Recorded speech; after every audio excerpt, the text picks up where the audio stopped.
Okay, well, I think we should start, and I would like to wish very good evening to everyone in Moscow, and good morning to Will and to Bernard, I guess. We are extremely pleased to have as our speakers today Professor Will Pyle from Middlebury College in the US and our own Timur Natkhov. Both of them do not need much of introduction here. They're well known among Russian colleagues. Will Pyle is one of the best known American scholars of the Russian economy. He wrote and published extensively on various matters, mostly institutional development, property rights, so forth.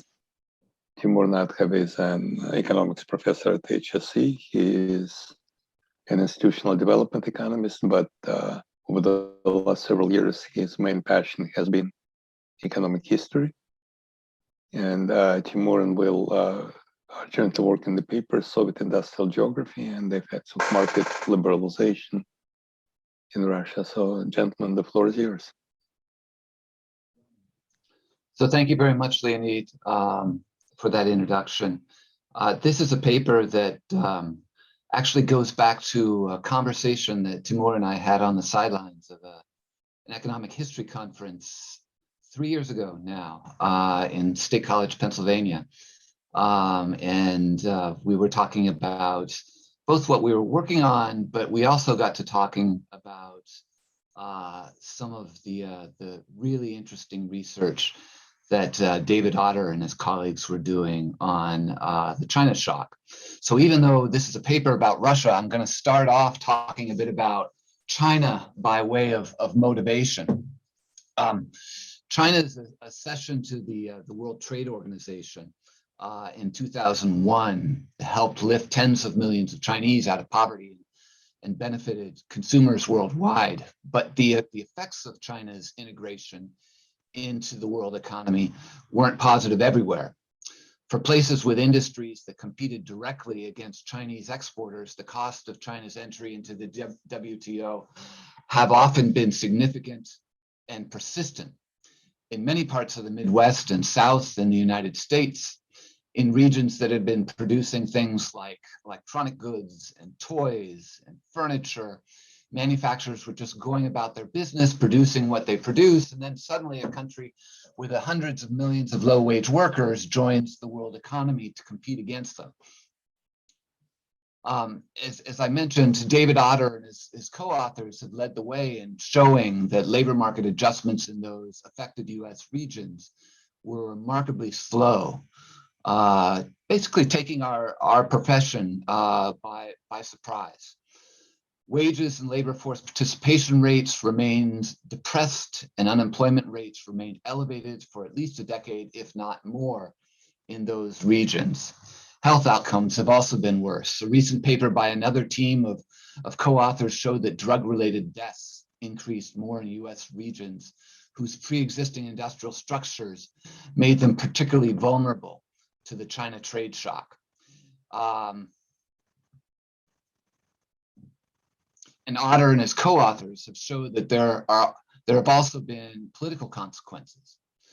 Regions most vulnerable to the China shock not only saw disproportionately large increases in Fox News viewership, they also voted into Congress disproportionately extreme representatives. Now, the China shock literature is about how China's integration into the global market played out in other parts of the world. And the United States, as a large country with a diverse industrial geography, provides a good setting to identify the potential asymmetric effects of a massive market shock.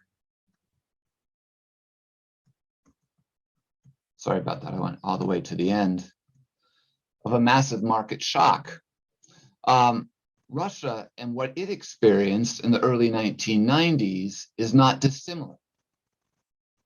Across its large and diverse geography, manufacturers were just going about their business, producing what they produce, and then rather suddenly, they were hit by a market shock, but of a different kind than trade competition with China. For them, as you all know, it was the shock of price and trade liberalization introduced by Boris Yeltsin's government.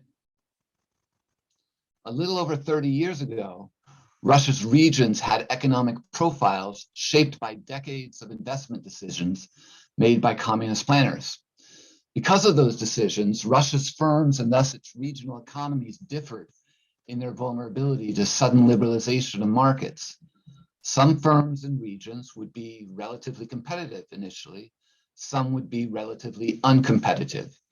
And as the China shock literature showed, we'd expect post-liberalization outcomes to respond to that pre-liberalization economic variation.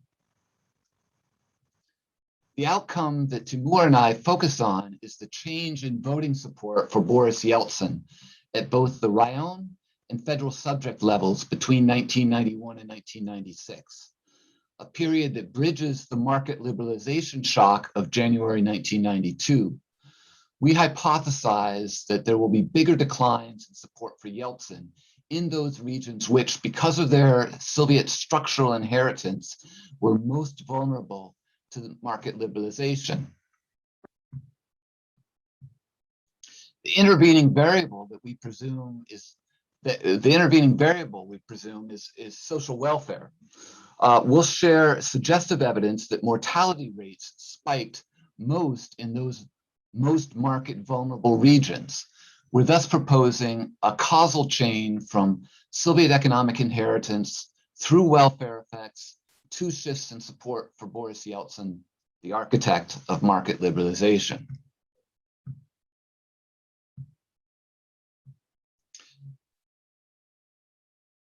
In addition to the China shock literature and the more general literature on the relationship between market shocks and social outcomes, we see our research touching on some of the major questions of the post-communist transition.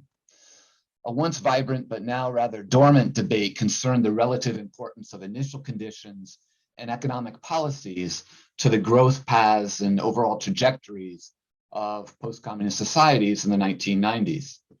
At the macro level, proponents of the Washington Consensus drew largely on cross-country comparisons to link post-reform growth to the speed and scope of liberalizing reforms. Other researchers, however, focused on variables such as pre-reform exposure to Comecon, the socialist trading bloc, to highlight the importance of so-called initial conditions. In their book, Russia's Virtual Economy, Cliff Gaddy and Barry Ickes adopted this general focus on initial conditions. They wrote about variation in Soviet-era firms' readiness for market competition as being a function of two variables: geographic distance and what they call market distance. Geographic distance is pretty much what it sounds like. Firms and regions located far from potential markets in climatically inhospitable areas like large parts of Siberia were going to be more vulnerable to the market liberalization shock. The second dimension, market distance, they defined as how much new investment a firm would need to make it capable of selling a product in a competitive setting. Firms, or by extension, sectors and entire regions, they argued, varied with respect to how much new investment they would need to be market viable. Blanchard and Kramer's disorganization hypothesis also highlighted the importance of so-called initial conditions to the post-liberalization performance of firms and entire sectors. They started from the observation that market liberalization replaces centralized coordination of enterprise relationships with decentralized bargaining.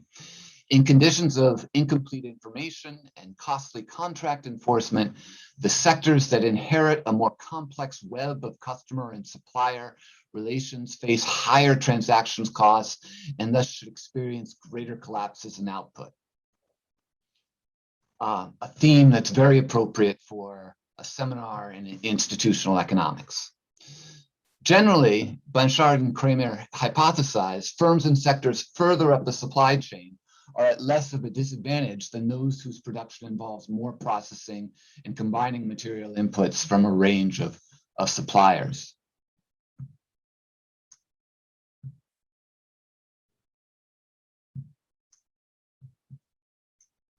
Both the work of Gaddy and Ickes and Blanchard and Kramer influence how Timur and I think about the vulnerability of firms, sectors, and entire regions to market liberalization.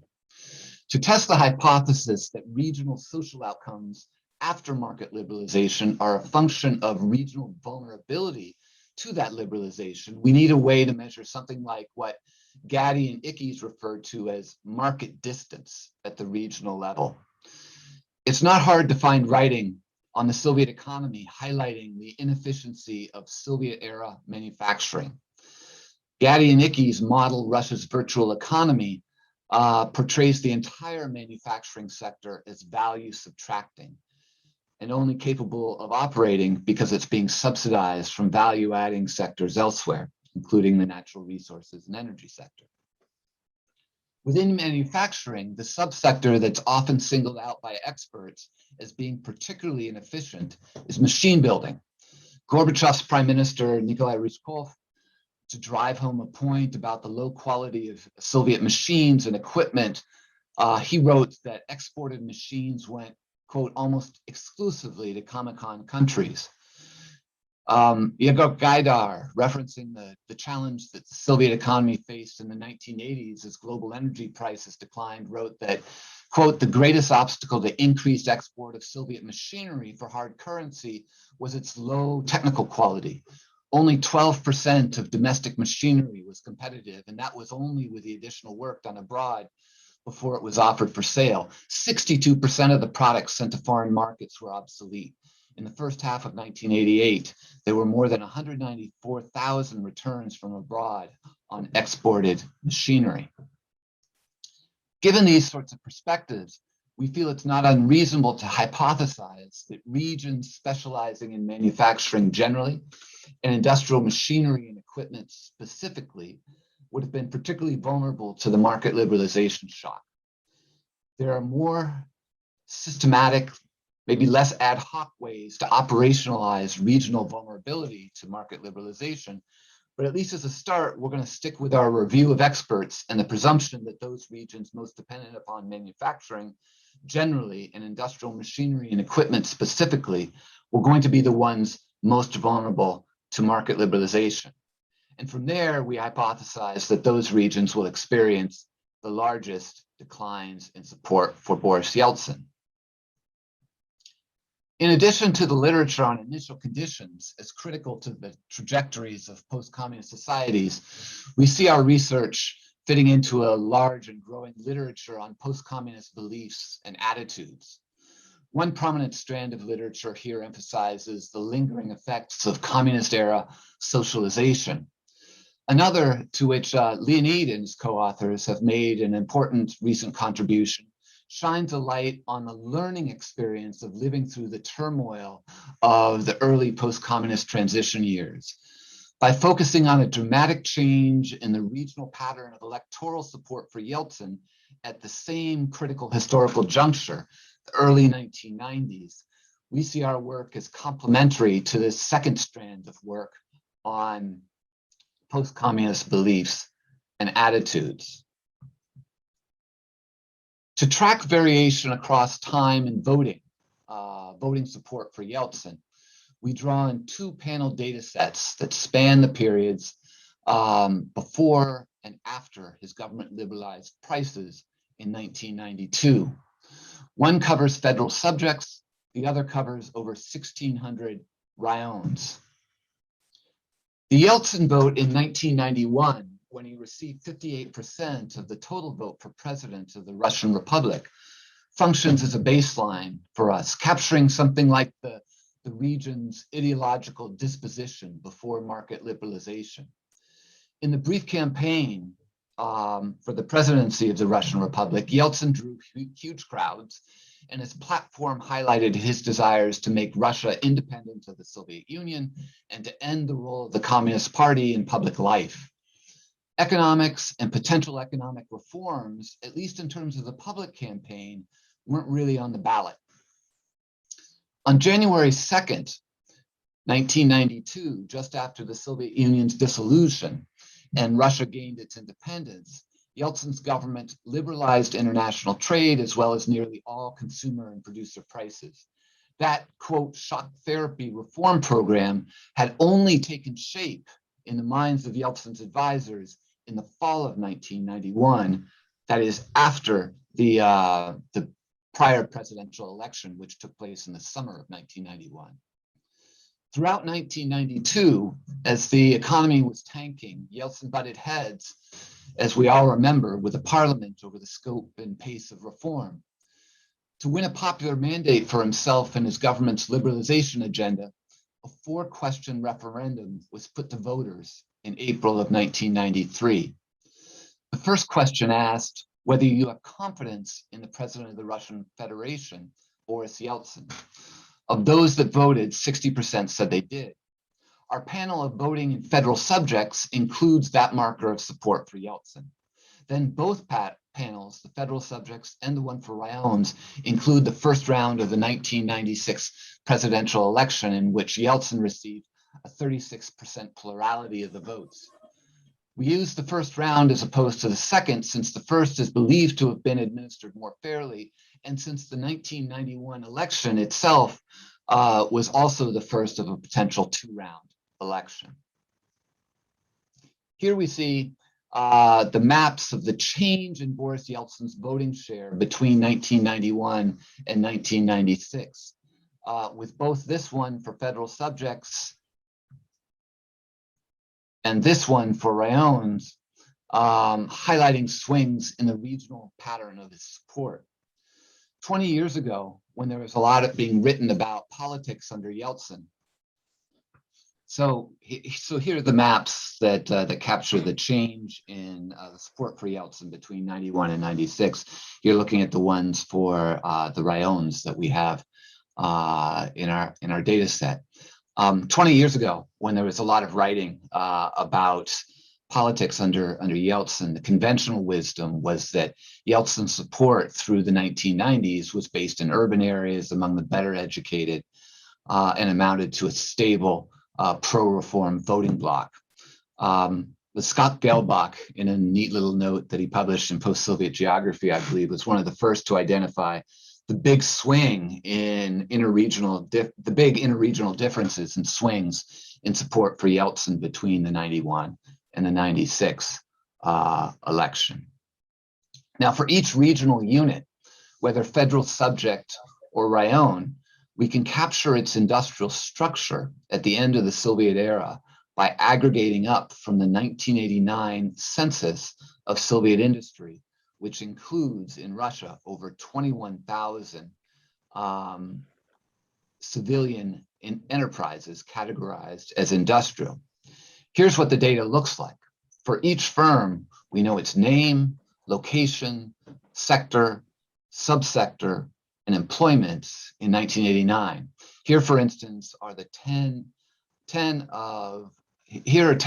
of the over 21,000 firms, and these 10 are the largest by employment manufacturing firms in the Kaliningrad Rayon of Kaliningradskaya Oblast.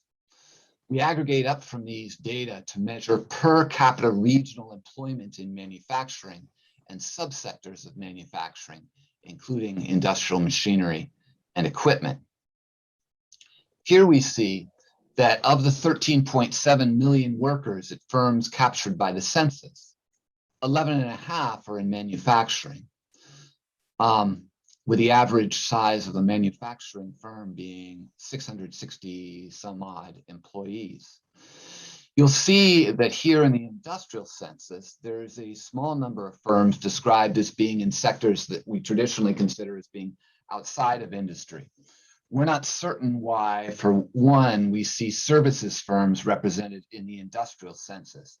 But guessing by the names of some of these firms, it's possible that they're the service firms that directly support industry, for example, through machine repair. In these two maps, you can see the regional per capita employment figures for manufacturing at both the Rayon and federal subject levels.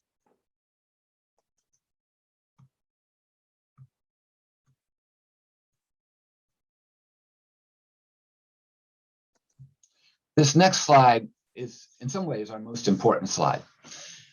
It tells our basic story, makes our most fundamental point of how Yeltsin's support falls most in regions whose inherited industrial structure made them most vulnerable to the market liberalization shock.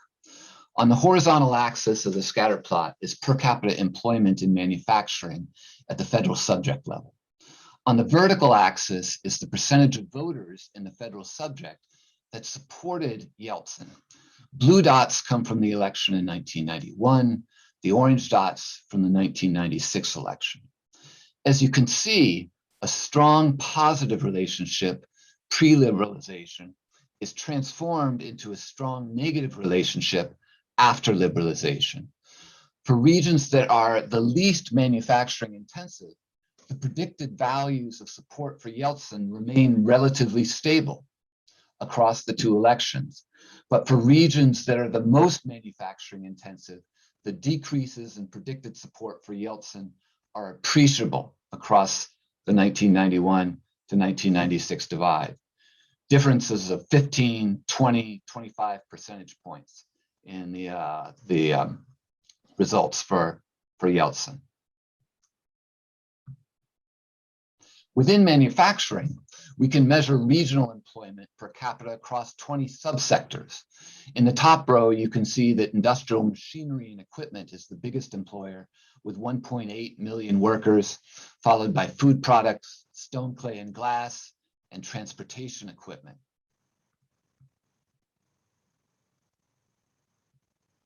Here we're looking at a similar relationship to the one we saw in the previous scatter plot, only now the horizontal axis is not per capita employment in manufacturing, but per capita employment in the largest manufacturing subsector, industrial machinery and equipment. As before, we see here that the regional shift in support for Yeltsin responds to inherited industrial structure. Now, further exploring that relationship, but at the rayon level, we're going to estimate here a fixed effects panel model with Y being a measure of voting support for Yeltsin in rayon R in year T. Manufacturing is a measure of per capita employment in manufacturing. It's the measure we take from the industrial census aggregated up from the individual firm level to the rayon level. Manufacturing is the measure of per capita employment in manufacturing in rayon R in 1989. Post is a dummy for voting outcomes after market liberalization. In this first specification, basically, that means 1996. The interaction between manufacturing and post is our main variable of interest, with alpha capturing the average rayon level effect of the market shock on voting support for Yeltsin as a function of inherited industrial structure. To account for possible correlations between industrial structure in 1989 and other variables that might explain the change in voting support for Yeltsin, we control for the interaction between post and various rayon-specific geographic climatic variables. In our baseline specifications, those include federal subject dummies, as well as longitude, latitude, distance from the federal subject capital, and average temperature. In other specifications, we include interactions between post and military plants per capita in 1989 and the rayon's administrative status. That is, whether it's a regional capital, a town, or a rural rayon. Here in this summary statistics table, we can see there are on average 5 military plants per 100,000 residents in a rayon.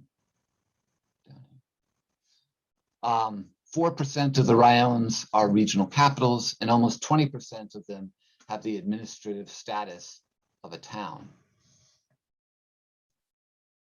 We can see here in the top row of this table that regions with higher per capita employment in manufacturing experienced bigger declines in support for Yeltsin in 1996 relative to 1991.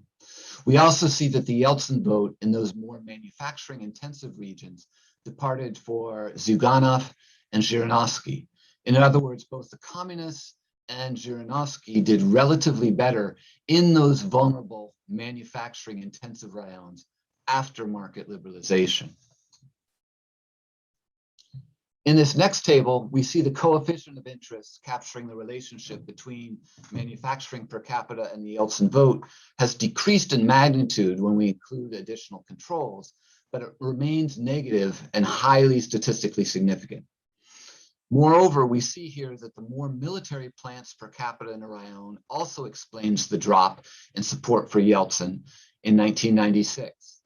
Military defense industry intensity also proxies for vulnerability to the post-1991 shock, since we know military spending was slashed in the early and mid-1990s. We also see here that a rayon's administrative status explains changes in the vote for Yeltsin between 91 and 96. Yeltsin, for instance, did relatively worse in 1996 in towns that were not regional capitals.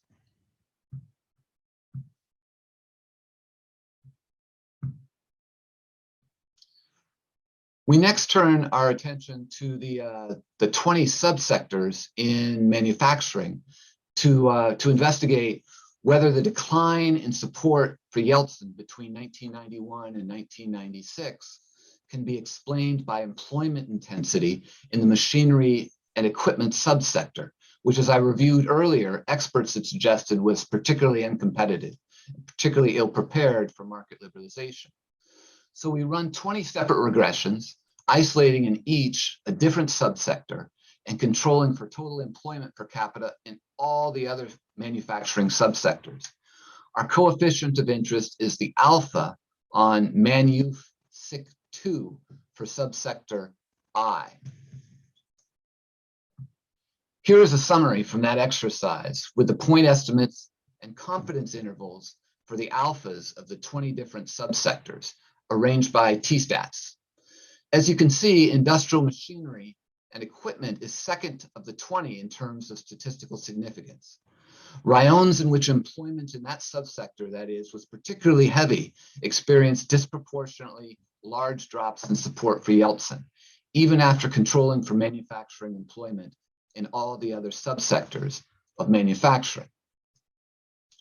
Now, looking at this slide, and at the order of manufacturing subsectors, it's hard not to see evidence of Blanchard and Kramer's disorganization hypothesis, which predicted that sectors further up the supply chain would be at less of a disadvantage than those whose production involves more processing and combining material inputs from a range of suppliers. Here we see fabricated metal products at the top of the list, whereas primary metals is all the way down at the bottom. Equipment subsectors are toward the very top, whereas petroleum and coal products and apparel and fabrics are toward the bottom. Like Gaddy and Ickes, Blanchard and Kramer highlighted the importance of initial conditions to the post-liberalization performance of firms and entire sectors. They started from the observation that market liberalization replaces centralized coordination of enterprise relationships with decentralized bargaining. In conditions of incomplete information and costly contract enforcement, the sectors that inherit a more complex web of supplier relations faced higher transactions costs and thus should experience greater collapse in output. Generally, Blanchard and Kramer hypothesized that firms and sectors further down the supply chain are at more of a disadvantage than those further up, whose production involves less processing and combining material inputs from a range of suppliers.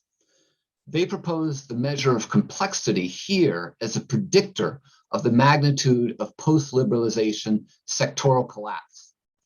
The complexity of sector I is equal to 1 minus the sum of the squares of the share of inputs from sector J in the production, all the sector J's in the production of sector I.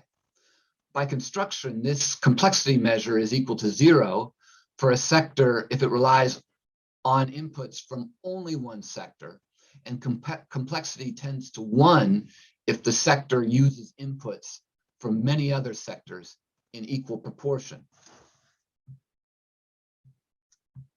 In this table, we present the complexity scores from each of the 20 manufacturing subsectors in the Census of Soviet Industry for 1989.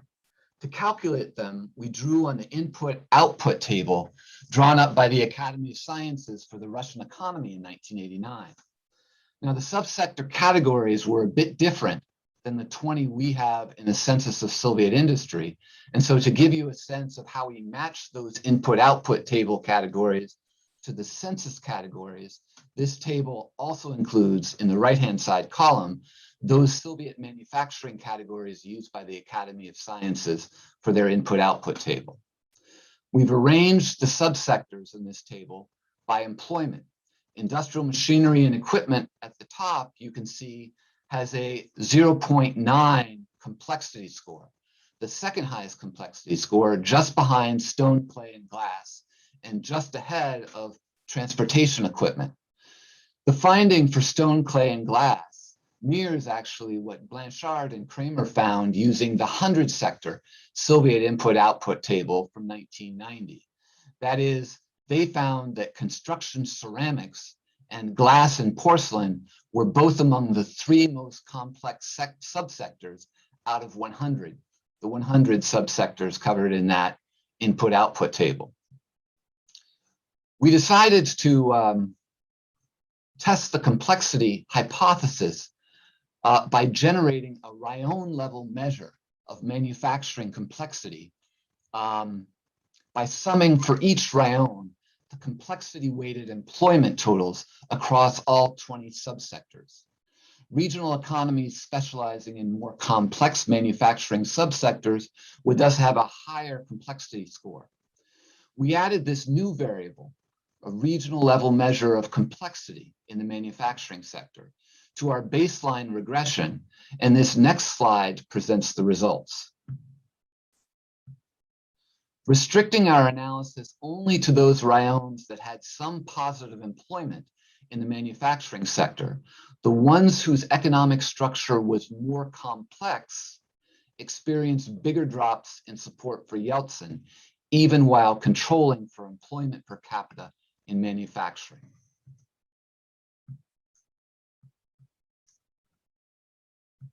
Now, in highlighting the connection between inherited industrial structure and swings in post-liberalization voting, we envision a causal chain mediated by changes in economic welfare. But finding data that reliably captures changes in economic welfare between the before and after of 1992 poses a challenge. Price-based measures of welfare, such as wage rates or gross regional products per capita, require a consistent set of prices. But market-based prices didn't formally exist prior to 1992. So we have to turn to annual mortality rate data at the federal subject level between 1989 and 1996 as a quantity-based measure of changes in welfare. Unfortunately, we haven't been able to access mortality data at the rayon level, but we do have a lead there that we're continuing to pursue. Anyways, mortality rates, of course, spiked in the early 1990s, particularly for those of working age. So to the extent that there were structural economic roots for that, we would expect that those regions most vulnerable to the shock of market liberalization would have experienced the biggest increases in mortality. Using mortality rates measured at the federal subject level, we see here that all-cause mortality increased where per capita employment in manufacturing was highest. And this seems to have been driven by increases in circulatory diseases, many of which are related directly to stress. And here we see, in looking at the trends in mortality, comparing regions above the median in terms of manufacturing employment per capita, which is the blue line, with those regions below the median in terms of manufacturing employment per capita, the red line. The gap between them opens up after 1992, whereas their trends prior to 1992 were basically in line with one another. We see that opening up after 1992, particularly in the case of deaths attributed to circulatory disease. So to conclude, we've identified evidence that post-liberalization outcomes reflect pre-liberalization structural factors. Regions whose inherited industrial geography made them more vulnerable to the market liberalization shock turned politically more against the incumbent who had championed market liberalization, and sharper declines in social welfare in those regions may well have been the reason. There's still work to do, including the possible integration of more data. We may compile additional systematic, less ad hoc regional measures of vulnerability to market liberalization. For instance, we're planning to integrate data on international trade flows to capture something like revealed comparative advantage or disadvantage. We might also want to pull in more voting data from elections after 1996 or before 1991. I didn't share any results today with the 1993 referendum data, but generally they show that the shift in support away from Yeltsin in the more manufacturing-intensive federal subjects was already observable in 1993. Finally, we're hoping to get access to mortality data below the federal subject level. So I think that's it. That's about my time. Hopefully I timed that well. Thank you so much for listening in. Look forward to your questions. Both Timur and I look forward to your questions and comments. Thanks so much. Well, much appreciated. Let me first ask if Timur has anything to add, or no, nothing further, Your Honor. Okay, well, in that case, the speakers have rested their case, and let's see if there are any questions or comments. Who will be the first? I'm sure there'll be lots of interesting points to discuss about this promising project. Any questions, please?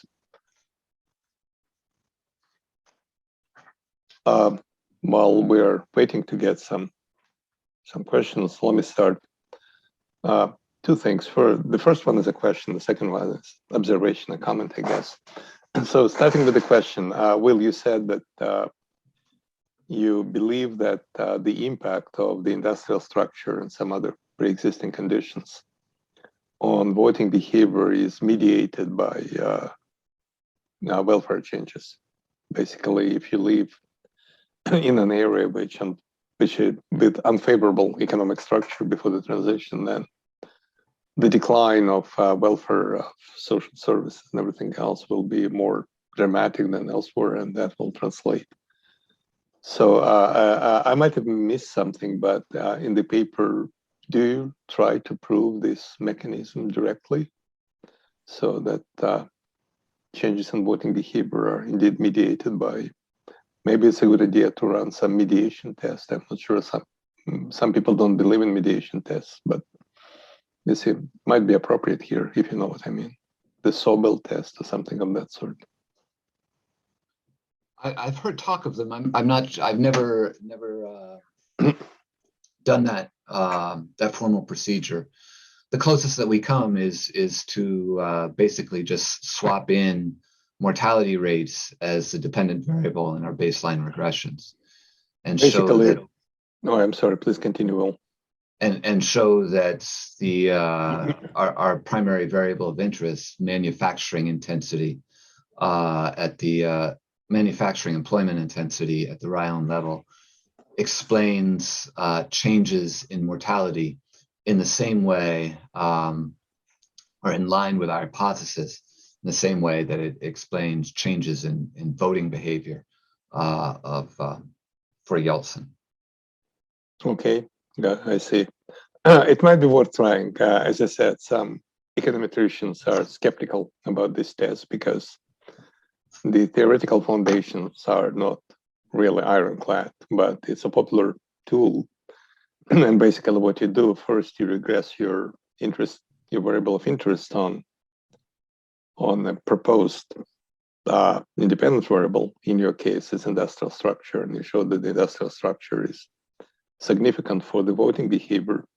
But then you run you enter in the regression potential mediator and see how that affects in our case, buffer measure, and you see how that affects the significance of the industrial structure, basically, which would be expected to decline because the mediator assumes some of this influence. Right. And there are some statistical tests that you can run to establish mediation. I see. Might be worthwhile trying. Okay. With the caveats. And the second thing, it's not a question, as I said, it just struck me. And Timur and I recently mentioned Blanchard and Kramer. I didn't know that you're following this paper in your work, but it was quite influential in the 1990s and the late 1990s in explaining the decline. And it just struck me that this paper might be newly relevant for what is happening now in the Russian economy, although in the reverse order, because before you had a more or less balanced system of the command economy in Russia. And the complexity of that system was a predictor of the decline as the Russian economy was opening up to the rest of the world, to the global markets. Now you see the Russian economy, unfortunately, being closed, being separated from the global markets. And again, you can expect quite a bit of disorganization because Russian manufacturing firms are very deeply integrated with international suppliers, and you can see it. Some of them are barely alive, such as car manufacturing industries and many others. So it's, I'm still not able to fully articulate this, but it's some kind of disorganization reverse, if you will. And maybe some future economic historians will be doing statistical analysis of the link between voting behavior, if there is any voting behavior to observe, which is an if, but some other measures of satisfaction or lack thereof in relation to the depth of integration of regional economies in the global markets. Basically, you can probably expect that a more or less complex economic structure where regional economies heavily dependent on suppliers from the rest of the world would be a factor that would affect the pain of the shock as a result of what is happening now, and vice versa. If an economy is relatively simple and self-sufficient, then it'll be something that would be much less painful. Perhaps a footnote of that sort might be worthwhile even in your paper. Yes. But I think it would be. I'm not sure how soon data would be available for this kind of analysis, but it looks to me very, very promising. And I mentioned that to some of my students that it might be quite a challenge actually to come up with some nonsensical economic analysis of the current structural transformation in the Russian economy. Data availability might be a big challenge, but yeah, it's quite exciting because you see, as I said, an isolation of the Russian economy from global markets and what is happening in the process, what kind of structural adjustments we can observe in response to this isolation is quite a challenging topic. No, I agree. It's a nice connection. Okay, all right. Let's see. If there are any other comments or. May I, Leonid? Bernardo, please, of course. Well, thanks for the presentation, I will. And well, this is more like not a proper question about the paper, but like about what you say here in your last slide, like how optimistic or pessimistic are you both about being able to integrate these points that you mentioned here, and how much do you think that they can strengthen the paper, or how harmful would be if you cannot make it for any reason, especially the last point of subregional mortality data? Well, one challenge that we face right now is that we only have one event prior to what we're considering the treatment. We only have the 1991 election.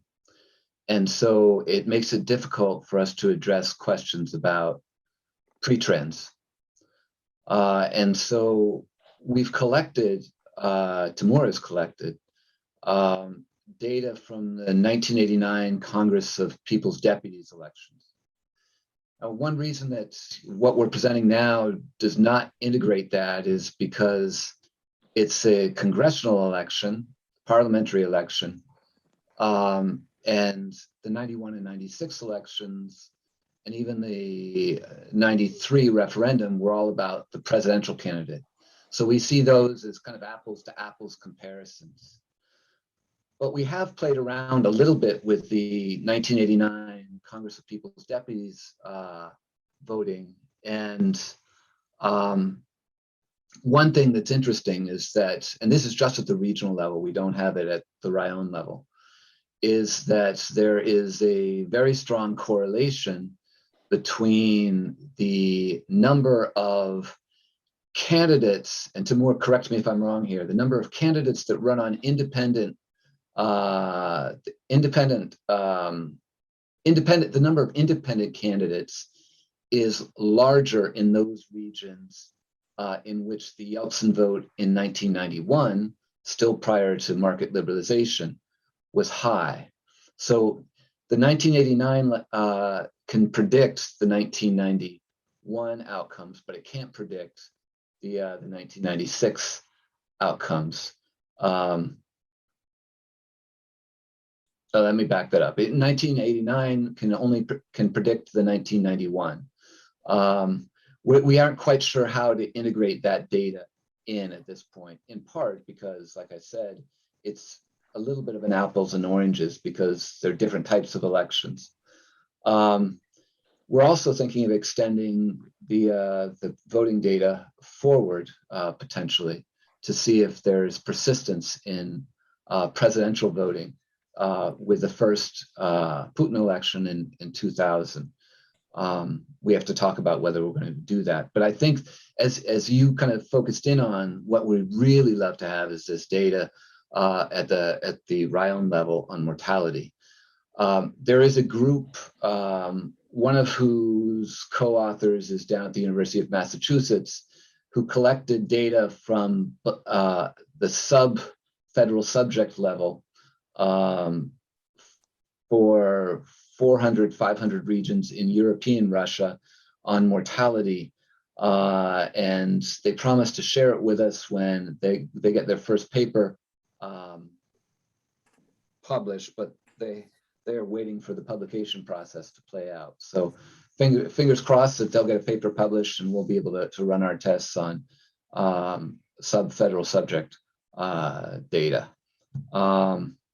And Timur has just begun to, going back to other measures of vulnerability, Timur has just begun to look at the trade data and it just showed me yesterday a really cool table which shows by sector, by the 20 SIC2 sectors that we have from the census, that there is a really strong, at least eyeballing it, a really strong correlation between our complexity measure and whether there is a revealed comparative advantage or disadvantage in these particular sectors. And so we might be able to pull in some trade data and kind of explore the relationship between whether a region is specializing in more of the sectors with regional, with comparative advantage as opposed to comparative disadvantage, and predicts electoral outcomes on the basis of that. Okay, sounds good, thanks. If I may follow on what Bernard asked, are you planning to see if there is any lasting impact of these structural features on views, attitudes, something along the lines of our paper that Will mentioned at the beginning? And also, it's not just perhaps voting data, but maybe some survey data about norms, values, political preferences, and so forth.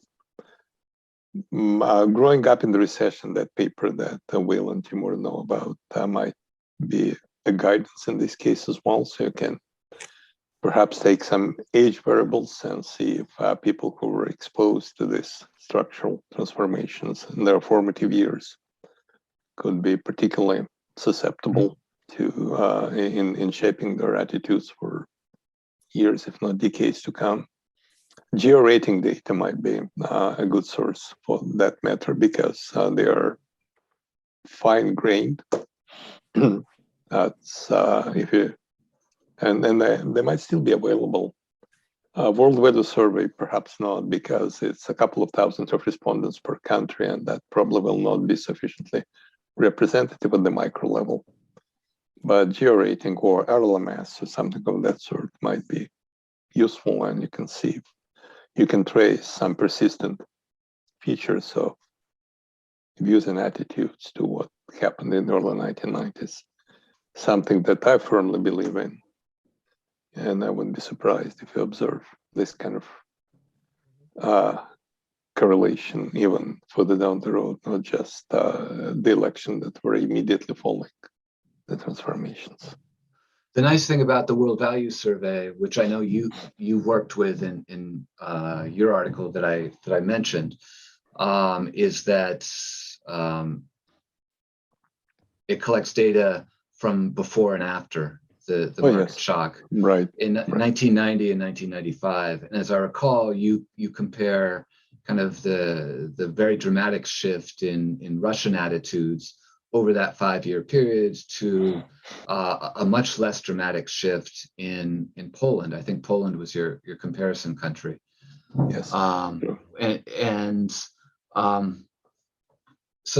I think critical to bringing in non-voting data is whether or not a particular survey has both the before and after, like we do with the voting data, or you had with the World Values Survey data. Just getting the attitudinal data afterwards, I think it's not as convincing. Wouldn't allow us to make as convincing an argument about the causal effect of the market shock. We have to know what the baseline is, kind of the ideological disposition of the region or an individual. Sure. Prior to January '92. True. Well, again, for the sake of argument, if you do fixed effects regression, then it might somewhat alleviate this concern. Because in the presence of these fixed effects, if you still observe something more long-lasting, then. But anyway, I certainly wouldn't insist on this. But you make a fair point, of course. Diff in diff would be the best strategy, and if there is no diff, then there is no diff. So I understand that. All right. I can add that there's one paper which deals with values, the trust level, not as a result of the 90s shock, but as a result of 2008, 2009 crisis. And Anani, right? Yeah. And they use basically the same data. They just instrumented the decline by this inherited Soviet structure and show that the decline in income results in decline in trust as well. So yes, it's reasonable to expect that the results for 90s data would be even stronger. Yes. We can use, by the way, life in transition database. Right. But again, life in transition, the sample is not as big and not as fine-grained. Yeah. One advantage is that they have geographical coordinates for each respondent. So very true. Very true. Okay. Well, I think that's about it. Let me see if there are any further questions, and I see none. Two things remain to be done. First, to thank wholeheartedly Will and Timur for presenting a great paper and making an important contribution to this seminar. We'll be looking forward to seeing this paper finalized and published. And the second one, Bernarda, please give us a heads up as to what to expect. Sure. Well, just wanted to join Leonid on thanking you, Will, and you, Timur, for joining us today. So yeah, and we have next week, we will have Riccardo Camboni from Padova University, and he will be presenting his paper titled Setting Reserve Prices in Repeated Procurement Auctions. So that's going to be next Thursday, 26th of May at the same time as usual. So we hope to see you all here, and well, have a good evening or good afternoon, everyone, depending on where you are. So thanks again for joining us. Thanks very much, guys. Hope Thank to you. see you soon. We'll stay well. Bye-bye. Thank you. Bye-bye. Bye. Nice seeing Take you. care. Bye-bye.